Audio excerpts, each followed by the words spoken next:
Okay, so the second piece of legislation would basically open up to eligible veterans and people in the military community, TRICARE Select, to basically choose healthcare providers outside of Veterans Health Administration.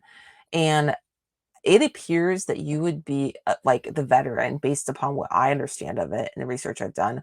The veteran, would be able to just basically opt out of Veterans Health Administration and just pick this healthcare plan, basically insurance plan, and just go get healthcare elsewhere. And Veterans Health Administration would no longer have any say so over my healthcare, which would be a welcome thing at this point.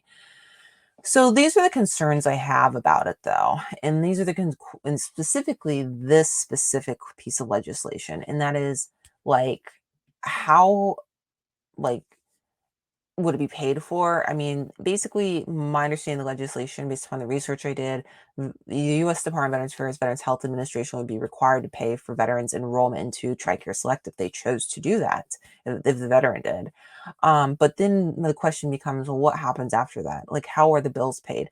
You've got veterans that have terminal illnesses that need hospice level care because they're dying. You've got veterans that have been poisoned by toxic exposures related to you name it in the military, that have various types of cancers, chronic health conditions, debilitating terminal illnesses that require radiation and chemotherapy and you name it, other types of treatments which I probably never had heard of before.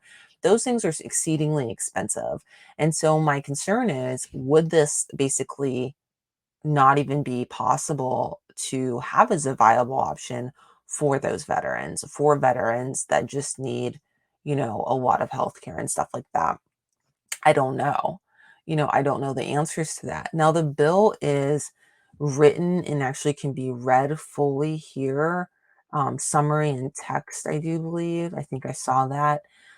I would not be surprised if the bill is like a bazillion, and I mean like a bazillion pages. There it is. There it is. That's the whole thing.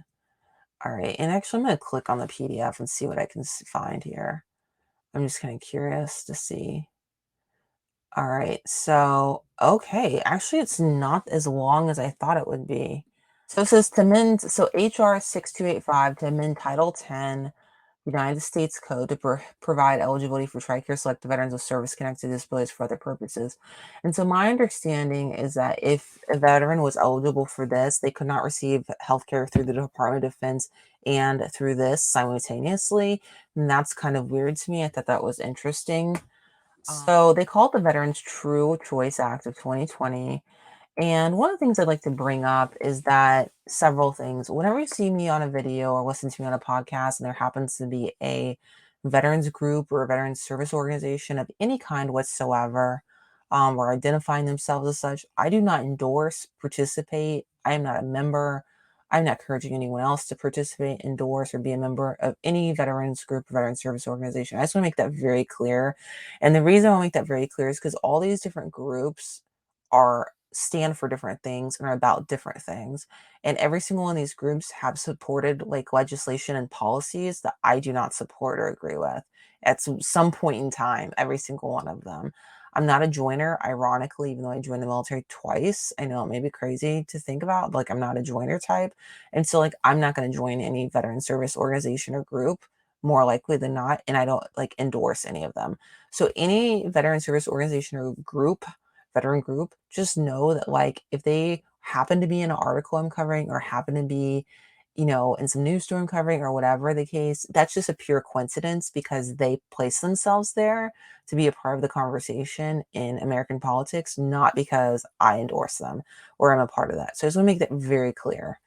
The other thing I want to make very clear is when it comes to legislation in America, unfortunately, money in politics is a huge thing. My understanding is the Supreme Court in America made a decision where money is considered free speech, essentially. And so the people that like have billions of dollars or more in this country can influence our policies more than someone like me that is actively involved in the democratic process because their speech is their cash and they have way more of it than I do. So, unfortunately, money is in politics, and there are a very like wealthy elite group of people in our country that are literally lobbying for countless bills, countless pieces of legislation that absolutely do impact the military community. And if I find that really alarming and disturbing, because I don't think they're doing it for the betterment of our country. I think they're doing it for the betterment of themselves and their tax bill ultimately, and the way they see the world and what they want to have happen.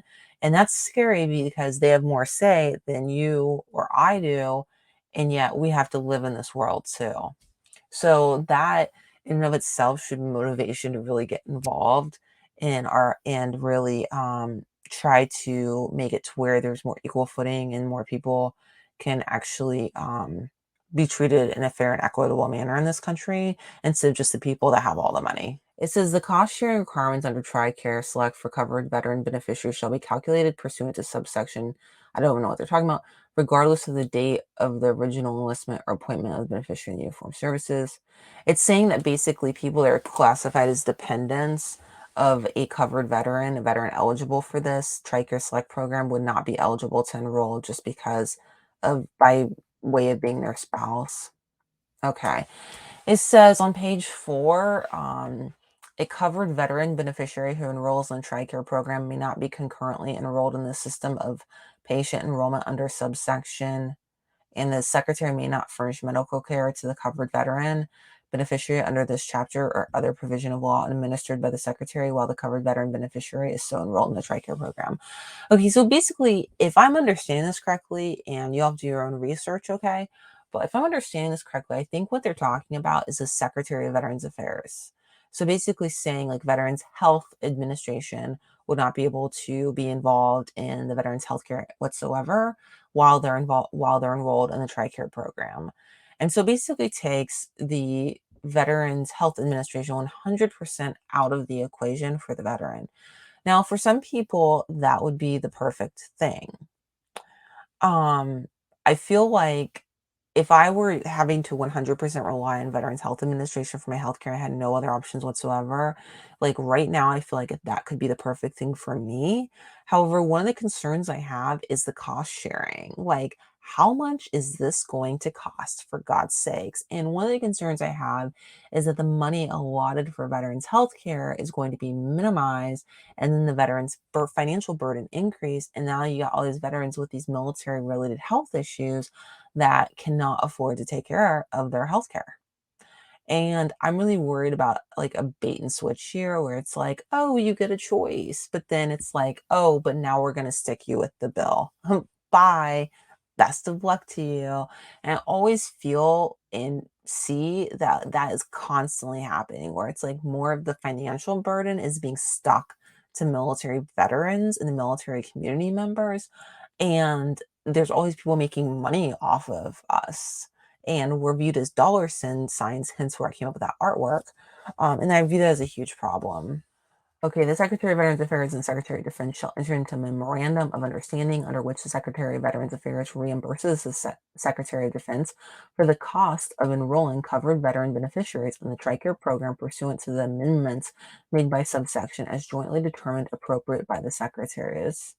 So who knows what that would even mean? I mean, one thing I know for sure is Veterans Health Administration and the organization aren't going to be thrilled about having to give up any money. So, so like, and then of course, like the other, head leader of the government organization is not going to want to pay out any money, out of their budget. Because we're talking about budgets here, and like I know for sure that people are sensitive about their money.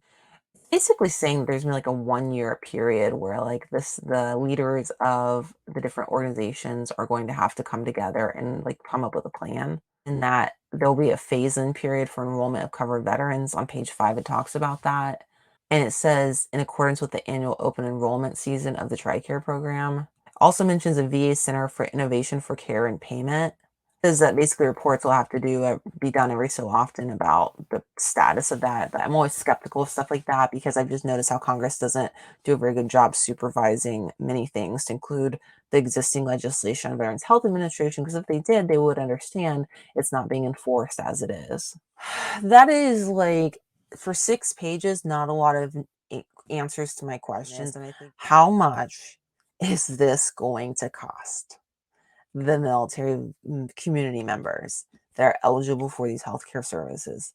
How much is this going to cost them? That is the number one question I have, and it has not been answered. And so it is a concern of mine that, that's not made clear. And also, I thought it might be something where you could do, like, choose to do that or choose to do the other, not one or the other. And also, even if you should, what side you want to do the TRICARE Select option, it sounds like it could take months, months, months, months, months for them to get you in. So if you're trying to get healthcare, it seems like this could take forever. So, anyways, given the fact that I've continued to deal with one issue after the other with Veterans Health Administration and continue to right now, I'm just very curious about upcoming legislation related to the organization, what this is going to look like, what it's going to entail. I hope it's something good, but only time will tell. So I'm going to go ahead and get off here, but I want to remind you